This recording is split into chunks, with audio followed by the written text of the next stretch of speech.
अमीर गरीब बहू की दिवाली। अब तो न चावल के डिब्बे में पैसे हैं न दाल के डिब्बे में। आज धनतेरस है, कल छोटी दिवाली और फिर बड़ी दिवाली। भगवान हमें इतना गरीब क्यों बनाते हैं कि हम कुछ त्योहार भी न मना पाए ठीक से। क्या बनाऊं? खिचड़ी बना देती हूँ, यही सही रहेगा। स्वाति चूल्हे पर खिचड़ी बनाने लगती है कि उसकी 10 साल की बेटी मम्मी मम्मी करते हुए आती है। मम्मी मम्मी, मुझे फुलझड़ी चाहिए और अनार भी।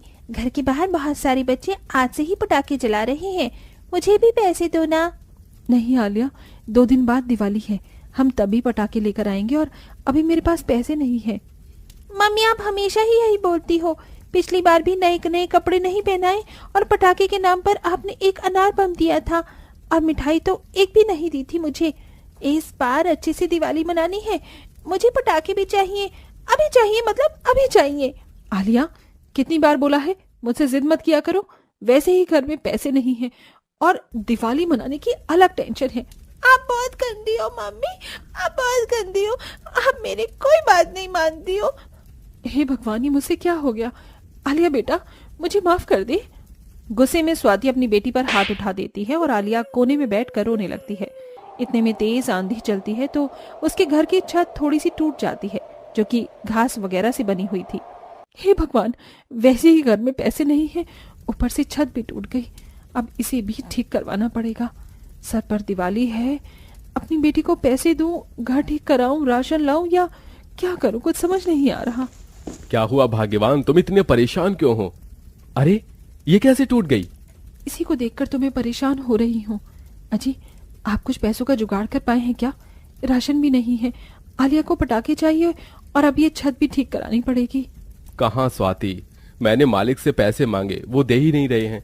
अब मैं क्या कर सकता हूँ? और रही इस छत की बात, तो मैं इसे खुद ठीक कर दूंगा, लेकिन फिर भी दिवाली की पूजा के लिए तो पैसे लाने ही होंगे। आप उनसे पैसे मांग कर देखिए, मैं भी कोई काम ढूंढ लेती हूँ।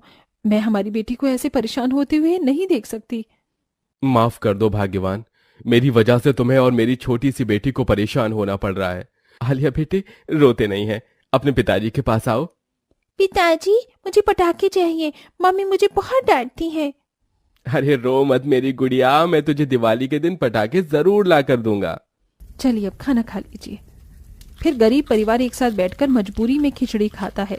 अगली सुबह अशोक अपने घर की झोपड़पट्टी को ठीक कर देता है और काम पर चला जाता है। स्वाति अपने घर के बाहर जब झाड़ू लगा रही थी तो उसी के सामने अमीर बंगले वाली सोनिया अपने बंगले पर 6-7 मजदूरों से घर की पुताई करवा रही थी। अरे इतने धीरे धीरे हाथ चलाओगे तो काम कैसे निपटेगा? कल दिवाली है, जल्दी करो। अरे ये गरीब स्वाति, अभी बताती हूँ इसे। ओफो, मेरा घर कितना बड़ा है, 6-7 मजदूर होने के बाद भी काम खत्म होने का नहीं नाम ले रहा। ऊपर से इतना महंगा पेंट करवाया है, डेकोरेशन भी करवाना है, कैसे होगा सब? अरे स्वाति, तुम्हें तो कोई काम नहीं है तो मेरे घर आकर कुछ काम कर दो। वैसे भी तुम गरीब हो, 2-4 पैसे ले लोगी तो तुम्हारी दिवाली अच्छी बन जाएगी। जी सोनिया बहन, मुझे काम तो नहीं चाहिए, लेकिन पैसों की जरूरत तो है। ठीक है, मैं आपका काम कर दूंगी। हाँ तो इतना सोचकर क्या बोल रही थी? आ जाओ, घर की सफाई करनी है वैसे भी। फिर स्वाति सोनिया के घर की सफाई करने के लिए चली जाती है। अरे ये खिड़की ढंग से साफ करो, मुझे तो इस पर अभी भी डस्ट दिख रही है। ठीक से काम नहीं करोगी तो पैसे भी नहीं दूंगी। ठीक है दीदी। स्वाति जाले वगैरह साफ करती है। इतने में उसकी बेटी आलिया ढूंढते हुए आ जाती है। माँ, आप यहाँ क्या कर रही हो? घर पर क्यों नहीं थी? आलिया, तू यहाँ पर क्या कर रही है? मुझे थोड़ा काम है, मैं आ जाऊंगी, तू घर जा। ओहो, ये तेरी गरीब बेटी यहाँ पर क्यों आई है? मेरे घर को गंदा करने? तेरी माँ यहाँ पर काम कर रही है, चल अपने घर जा यहाँ से। सोनिया के कहने पर आलिया की आंखें नम हो जाती हैं। इतने में सोनिया का बेटा ऋषभ हाथ में गिफ्ट और बड़ा रॉकेट लाता है। ओ बल्ले बल्ले, शाबा शाबा, माँ देखो पापा ने मुझे कितने बड़े बड़े पटाखे दिलाए हैं। और आलिया, तू यहाँ क्या कर रही है? तेरी फ्रॉक कितनी फट रही है, ये छोड़। देख, मेरे पापा ने कितने बड़े पटाखे दिलाए मुझे, और दिवाली के लिए 2 कपड़े दिलाए हैं, दिन के लिए अलग, रात के लिए अलग, और मिठाई भी खाऊंगा। तुझको तो ये सब मिलेगा नहीं ना, तेरा तो घर भी झोपड़ी जैसा है। ऋषभ बेटा, ऐसे नहीं चिढ़ाते। आलिया बेटा, चॉकलेट रख लो। विराट जैसे ही उसे चॉकलेट देता है, सोनिया उससे चॉकलेट छीन लेती है। क्या जरूरत है इन गरीब लोगों पर इतना प्यार न अच्छे व्यवहार करने की? मुझे नहीं दे सकती तुम? फिर स्वाति के इशारा करने से आलिया अपने घर चली जाती है। सोनिया के घर सफाई करने के बाद सोनिया गरीब स्वाति को 500 का नोट देती है, जो कि उसके लिए बेहद कम थे। इससे वो अपने घर का राशन और पूजा का सामान ले आती है। ये क्या, मैं तो अपनी बेटी के लिए कोई पटाखा नहीं खरीद पाऊंगी। अब इस 10 रुपए से क्या होगा? सुनिए भैया, मुझे एक फुलझड़ी दे दीजिए। 10 रुपए का कोई पटाखा आता है क्या आजकल? हाँ, 20 का है वो। भाई साहब दे दीजिए, आपकी बहुत कृपा होगी, कम से कम मेरी बेटी खुश हो जाएगी। ये तो मेरा दिमाग खाने लग गई गरीब कहीं की। इसे खराब पटाखा दे देता हूँ। ये लो। स्वाति खुशी से वो फुलझड़ी लाकर अपनी गरीब बेटी को देती है, जिससे वो खुश होकर उसे जलाती है तो जलती ही नहीं है। मम्मी, आपने मुझे बेवकूफ बनाया ना, ये खराब पटाखा देकर। फुलझड़ी जल भी नहीं रही है, आप बहुत गंदी हो। आलिया फिर से रोती हुई चली जाती है। ये देखकर स्वाति को बहुत दुख होता है। कुछ देर बाद वो देखती है कि उसकी बेटी जमीन पर कुछ ढूंढती है और एक छोटे से लोहे को उठाकर कबाड़ी वाले को देती है। अंकल अंकल, इसके मुझे कितने पैसे मिलेंगे? अरे बेटी, तुम इसे बेचकर क्या खरीदोगी? अंकल, मेरे को फुलझड़ी जलानी है, वही लाऊंगी इन पैसों से। ये लो बेटा। आलिया कबाड़ी वाले से पैसे लेकर 2 फुलझड़ी खरीद कर ले आती है और बड़े प्यार से उसे जलाती है। ये हाँ, मजा मजा आ गया, मजा आ गया। ये फुलझड़ी तो जलती भी है। अपनी बेटी को देखकर स्वाति खुश भी होती है, पर उसे एक दुख भी था। मैं कितनी बेबस माँ हूँ कि अपनी बेटी को पटाखे लाकर उसकी दिवाली अच्छी मनाकर खुश भी नहीं कर सकती। ये हाल हो गया है कि कबाड़ा बेचना पड़ रहा है। मम्मी देखो, मेरी फुलझड़ी जल रही है। आप लाइट वगैरह कब लगाओगे हमारे घर पर? देखती हूँ बेटी। अशोक को तब भी पैसे नहीं मिलते हैं। फिर जैसे तैसे गरीब परिवार लक्ष्मी माता के बिना बताशे रखकर पूजा कर बाहर आते हैं, तो वो ये देखते हैं कि कैसे अमीर परिवार और उसका बच्चा दिवाली के अतरंगी पटाखे जला रहे हैं। अरे वाह, ये कूदो कूदो चक्री पर कूदो। ये देखिए, विराज हमारा बेटा कितना खुश है, और वो अनार बम तो देखो कितना कलरफुल है। वैसे बहुत महंगे आए हैं ये पटाखे। फिर ऋषभ जैसे ही रॉकेट में आग लगाता है, वो रॉकेट ऊपर जाने की बजाय सोनिया के पल्लू में लग जाता है, जिससे वो बहुत डरती है। विराट उसकी कोई मदद नहीं कर पाता। इतने में स्वाति नलका चलाकर बाल्टी में पानी भरकर उस पर पानी डाल देती है और उसकी जान बचाती है। सोनिया बहन, तुम ठीक तो हो ना? थैंक यू स्वाति, आज मैं बाल बाल बच गई, वरना पूरे कपड़ों में आग लग जाती। और विराट, तुम खड़े खड़े क्या देख रहे थे? मेरी मदद नहीं की? माफ करना, मैं डर गया था सोनिया, पर शुक्रिया स्वाति जी, आपने मेरी पत्नी की जान बचाई, इतनी बहादुरी दिखाई। अजी, इसमें शुक्रिया कहने वाली क्या बात है? इंसानियत के नाते ये तो मेरा फर्ज था। ठीक है, हमारा शुक्रिया नहीं चाहिए तो कोई बात नहीं, पर मुझे माफ जरूर कर देना। कल मैंने तुम्हारी और आलिया के साथ बहुत गलत बर्ताव किया था, इसलिए तोहफे में नए गिफ्ट्स, नए कपड़े और पटाखे देना चाहती हूँ। मना मत करना। हाँ आंटी, मैं भी चाहता हूँ आलिया मेरे साथ दिवाली सेलिब्रेट करे। अरे भाई साहब, आप भी आइए ना, दूर क्यों खड़े हैं? ठीक है, आप कहती हैं तो जरूर। फिर सोनिया गरीब परिवार को नए तोहफे, पटाखे और मिठाइयाँ देती हैं। इसके बाद वो खुशी खुशी एक साथ दिवाली मनाते हैं। ये आप सभी को हमारी ओर से दिवाली की बहुत बहुत शुभकामनाएं। और हाँ, दिवाली अमीर गरीब दोनों लोगों के लिए एक समान खुशियों की सौगात लाती है, इसीलिए कभी किसी को नीचा ना दिखाएं। सासू माँ, देखिए ना, कपड़े रगड़ते रगड़ते तो मेरे हाथ ही छिल गए हैं। मुझसे अब ये सब नहीं होगा। जरा देखा तो सही। अरे हाँ, तेरी तो सच में खाल उतर रही है। तू रहने दे, बाकी के कपड़े तनुजा धो लेगी। तू जाकर कुछ देर अपने कमरे में आराम कर ले। शुक्रिया सासू माँ, मेरी प्यारी बहना। अब बचे हुए कपड़े तुम निपटा देना, तब तक मैं तो चली एक झपकी लेने। सोना ऐसे बोलकर सारा काम अपनी छोटी बहन तनुजा पर छोड़ गई। वो बचपन से ही ऐसा ही किया करती थी। सोना वैसे उम्र में तनुजा से बड़ी थी, लेकिन वो बहुत ही ज्यादा कामचोर थी और हमेशा कामों से बचने के लिए वो बहाने बनाती रहती थी।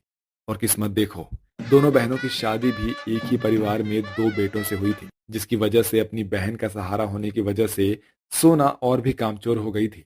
कोई बात नहीं दीदी, आपके हाथ अगर छिल गए हैं तो अब आप कपड़े मत धोइए, बचे हुए कपड़ों को मैं निपटा दूंगी। तनुजा के ऐसे बोलते ही सोना खुशी खुशी अपने कमरे में चली जाती है। उसके हाथ कुछ ज्यादा घायल नहीं हुए थे, लेकिन उसे कामों से बचने का अच्छा खासा बहाना मिल गया था। सोना ने कई दिनों तक अपने हाथों को दिखा दिखा कर कोई भी काम नहीं किया, ऐसे ही दिन बीत रहे थे और अब दिवाली आने वाली थी। जहां सभी घर वालों को दिवाली के आने की खुशी थी, वहीं सोना को दिवाली की सफाई करने के बुरे सपने सता रहे थे। अरे नहीं, अब फिर से दिवाली आएगी, लेकिन उससे पहले घर को साफ करना होगा। हे भगवान, मैं ऐसा क्या करूं जो मुझे ये सब ना करना पड़े। सोना ऐसा सोच ही रही होती है कि तभी उसके मन में एक विचार आता है। आइडिया। अब मुझे सफाई की झंझट से बचने में सिर्फ मेरी सहेली ही मेरी मदद करेगी। अभी उससे बात करती हूँ। सोना ने ऐसा सोचते हुए अपनी सहेली को फोन मिला दिया और उससे बातें करने लगी। दोनों सहेलियों में बात पक्की हो गई और अगले दिन बहुओं देखो तो जरा, दीपावली में अब बस कुछ ही दिन बाकी है। चलो दोनों के दोनों घर की सफाई में जुट जाओ। जी सासू माँ, कहाँ से शुरुआत करनी है? तुम दोनों रसोई से शुरू करो। तनुजा और सोना दोनों रसोई में चली गई। कुछ देर सफाई करने के बाद चल सोना, अब अपनी एक्टिंग स्किल दिखा दे। मन में ऐसे सोचकर सोना अचानक से ही रसोई में गिर पड़ी और बेहोशी का नाटक करने लगी। अपनी बहन को बेहोश देखकर तनुजा बहुत डर जाती है। सासू माँ, जल्दी आइए। तनुजा ने उधम मचा दिया। उसकी आवाज सुनकर ममता भी जल्दी से भागती हुई आई और उन दोनों ने जल्दी से डॉक्टर को फोन लगाया। कुछ ही देर में सोना की सहेली, जो कि पेशे से डॉक्टर थी, वो घर आ गई और सोना का चेकअप करके बोली, बधाई हो ममता जी, आपकी बहू और मेरी प्रीशियस सहेली प्रेग्नेंट है। क्या क्या बोली तू? मेरी बहू प्रेग्नेंट है?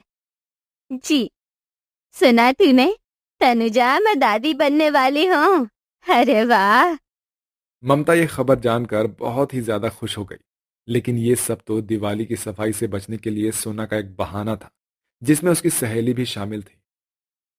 वाह गौरी, क्या जोरदार एक्टिंग की है तूने, एकदम कड़क। सोना बहू, तूने मुझे दुनिया की सबसे बड़ी खुशी दे दी। अब तुझे कुछ भी करने की जरूरत नहीं है। सब कुछ मैं और तनुजा मिलकर संभाल लेंगे। तू बस इस नन्ही सी जान का ख्याल रखना। तनुजा, तू जाकर रसोई की सफाई को पूरी कर। तब तक मैं गार्डन को साफ कर दूंगी।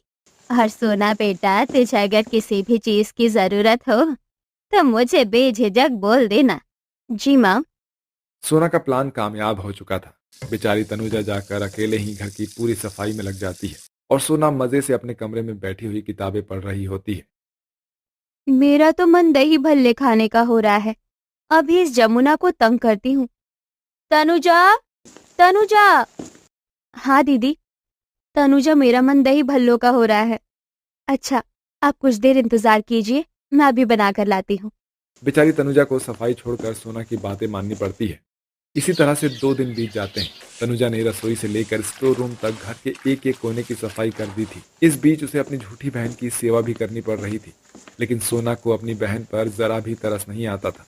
ऐसे ही दिन बीत रहे थे और एक दिन आह, मैं तो अब बैठे बैठे ही थक गई हूँ। कुछ देर छत पर जाकर ताज़ी हवा खाकर आती हूँ। सोना अपने बिस्तर से उठ गई और उठकर छत पर जाने लगी। घर में सिर्फ तनुजा थी और वो भी अपना कमरा साफ कर रही थी, इसलिए सोना पर किसी ने भी ध्यान नहीं दिया। आह, ऐसा लग रहा है जैसे कि मैं सच में ही प्रेग्नेंट हूँ। चल सोना, थोड़े हाथ पैर चला। सोना ऐसे बोलते हुए छत की सीढ़ियों पर चढ़ने लगी। अभी वो चढ़ ही रही थी कि उसका पांव फिसल गया और वो सीढ़ियों से गिर पड़ी। आह, आह। सोना सीढ़ियों से गिरकर जोर जोर से दर्द से कराहते हुए चिल्लाने लगी और फिर कुछ देर बाद वो बेहोश हो गई। तनुजा उसकी आवाज सुनकर भागती हुई आई और उसे जल्दी से अस्पताल लेकर पहुंची। हे भगवान, दीदी को ना जाने अचानक से क्या हो गया। मुझे मम्मी जी को बता देना चाहिए। तनुजा ने जल्दी से अपनी सास और सोना और अपने पति को इस बात की खबर कर दी। सभी अपने अपने काम छोड़कर जल्दी से अस्पताल आ गए। सभी बहुत ज्यादा घबराए हुए थे। हे भगवान, तनुजा, क्या हुआ सोना को? माँ, वो इससे पहले तनुजा कुछ बोलती, सोना की मरहम पट्टी करके डॉक्टर बाहर आ गए और बोला, घबराने की कोई बात नहीं है, सोना जी बिल्कुल ठीक है। बस चोट लगने की वजह से वो बेहोश हो गई थी। शुक्र है डॉक्टर। मेरा होने वाला पोता या पोती तो सही है ना? जी, ये आप क्या बोल रही हो? हाँ डॉक्टर, मेरी बहू प्रेग्नेंट है ना? जी, आपको शायद कोई गलतफहमी हुई है। आपकी बहू प्रेग्नेंट नहीं है। हमने अभी अभी सारे चेकअप किए हैं। है? तो इसका मतलब? सभी सोना के निकम्मेपन को अच्छे से जानते थे। वो सभी सोना की इस साजिश को भी अच्छे से समझ गए। उस समय तो किसी ने सोना को कुछ भी नहीं बोला और उसे शांति से घर ले आए। मगर अगले दिन सोना बहू, चल जल्दी से जाकर बाहर की सफाई कर दे। सासू माँ, मुझे चोट लगी हुई है। अभी कल ही तो मैं अस्पताल से लौटी हूँ। आपको शर्म नहीं आती? अरे मेरा नहीं तो मेरे होने वाले बच्चे के बारे में ही सोच लीजिए। सोना के ऐसे बोलते ही ममता ने उसे एक करारा सा थप्पड़ मारा। अब तो झूठ बोलते हुए थोड़ी सी शर्म कर। अरे पागल, तेरा झूठ कल ही हम सबके सामने आ गया है। ममता की बात सुनकर सोना का मुंह उतर गया। तो क्या आपको सब कुछ पता चल गया? हाँ, चल गया। कामों से बचने के लिए तूने हमें इतना बड़ा धोखा दिया। अरे एक बार भी तुझे अपनी बहन पर भी तरस नहीं आया? ये बेचारी सारा सारा दिन काम में लगी रहती थी और तू? ममता की बातें सुनकर सोना को उसकी गलती का एहसास हुआ। सासू माँ, मुझे माफ कर दीजिए। मैंने जो भी किया उसके लिए मैं बहुत शर्मिंदा हूँ। माफी मुझसे नहीं, तनुजा से मांग। इसी पर सारा लोट पड़ा है। नहीं माँ, मुझे दीदी की माफी नहीं चाहिए। बस दीदी आगे से कोई झूठ मत बोलना। अपनी बहन की बात सुनकर सोना को और भी ज्यादा पछतावा हुआ और उसने माफी मांगते हुए फिर कभी भी ऐसा ना करने की कसम खाई। उस दिन के बाद से सोना कभी भी अपने कामों से नहीं बची और सभी खुशी खुशी रहने लगे।